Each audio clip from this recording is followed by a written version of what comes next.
ফল মানবদেহের অতি গুরুত্বপূর্ণ খাদ্য উপাদান। যা কোন ফল কখন খাবেন এবং কি উপকার করে নিয়ে বলছি পুষ্টিবিদ আমিনা হাশমি।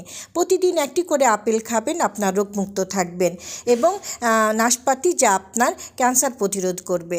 কমলা ভিটামিন সি সমৃদ্ধ হওয়ায় এটি ফ্রি ক্যালোরিবহুল খাবার, আপনার ওজন নিয়ন্ত্রণ করবে। আঙ্গুর অ্যান্টিঅক্সিডেন্ট সমৃদ্ধ হওয়ায় এটি আপনার শরীরের ব্যথা দূর করবে। এছাড়া আনারসে রয়েছে অ্যান্টিঅক্সিডেন্ট, যা আপনার শরীরের কোষগুলোকে রক্ষা করবে। বরই উপাদান আপনার অনিদ্রা এবং দুশ্চিন্তা কমাবে এবং এছাড়াও রক্তের পরিশোধন কমায়। তরমুজে রয়েছে পটাশিয়াম, যা হৃদরোগের জন্য খুবই ভালো।